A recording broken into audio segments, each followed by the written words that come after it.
বাহারি স্বাদের খাবারের অপরিহার্য উপাদান মশলা, তবে স্বাদের এ রসদ এখন সাধারণের সাধ্যের বাইরে। উচ্চ শুল্ক আর সিন্ডিকেটের থাবায় তীব্র ঝাঁজ মশলার দামে স্বল্প ও মধ্যবিত্তের খাবারের স্বাদ নিয়ে ভাবনা নেই সরকারেরও। আমদানি নীতিতে পণ্যটি বিবেচিত হচ্ছে উচ্চবিত্তের খাদ্য হিসেবে। বিশ্লেষকরা বলছেন, বাজার তদারকির পাশাপাশি কমাতে হবে শুল্ক। মশলা খাবারের বাহারি স্বাদ এবং মন মাতানো ঘ্রাণের মূল উপাদান। উচ্চবিত্ত থেকে স্বল্পবিত্ত সব শ্রেণীর মানুষের রান্নার অনিবার্য উপাদান। তবে এ নিত্যপণ্য সরকারের বিবেচনায় উচ্চবিত্তের খাবার, আর তাই আরোপ করা হয়েছে উচ্চ শুল্ক। এর সাথে যোগ হয়েছে বাজার সিন্ডিকেটের দৌরাত্ম্য। ফলে মশলার দাম বাড়ছে হু হু করে। সাধারণের ক্রয় ক্ষমতার বাইরে প্রায় সব ধরনের মশলা। এলাচ কিনতে পারি নাই, এলাচ অনেক দাম চাচ্ছে। ওনাদের হাতে অনেক কিছু কন্ট্রোল থাকে, তো দেখা যায় ওনারা একসময় 5 টাকা বাড়লে এটারে 10 টাকা বাড়ায় ফেলা, 15 টাকা বাড়ায় ফেলা।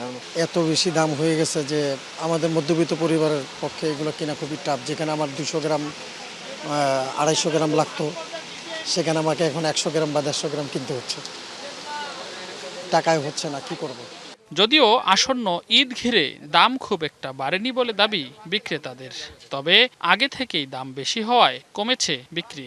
এলাচ তো আরো আগেই বাড়িয়ে গেছে, 1 বছর আগে ওই দাম ওই 100 টাকা বাড়ে, 100 টাকা কমে। দেখা গেছে যদি আজকেও কয় দেন এই এলাচি জিরার কেজিতে 200 টাকা বেশি, ওই মানিয়া যেতে হইব। কৈতন বা কে বাড়াইলো, কৈতন বাড়লো বা কে, এটা কোনো হিসাব কিতাব নাই। প্রচুর পরিমাণ মশলা আছে, চাপ নাই। যে হিসাবে গাড়ি ভাড়া বাড়ছে, বিভিন্ন দেশের সংকট, ওই হিসাবে মশলার দাম এমন বাড়ে না, ওই হিসাবে মোটামুটি ঠিক আছে। নগদ নিয়ে এলো হার না মানা হার অফার। সর্বনিম্ন 10,000 টাকা রেমিটেন্স নগদে পাঠালে থাকছে স্বর্ণের হার জেতার সুযোগ। বাজার পর্যালোচনা করে দেখা যায়, আন্তর্জাতিক বাজারের চেয়ে 2 থেকে 3 গুণ বেশি দামে মশলা বিক্রি হয় দেশের বাজারে। বিশ্লেষকরা বলছেন, মশলার দাম নিয়ন্ত্রণ ও বাজারের শৃঙ্খলা ফেরাতে তদারকি জোরদারের পাশাপাশি কমাতে হবে শুল্ক। পণ্যগুলোর আসলে মানে অতিরিক্ত ডিউটি আছে এবং সেগুলোর পণ্যগুলোতে আপনার 100%-এর উপরে ডিউটি আছে।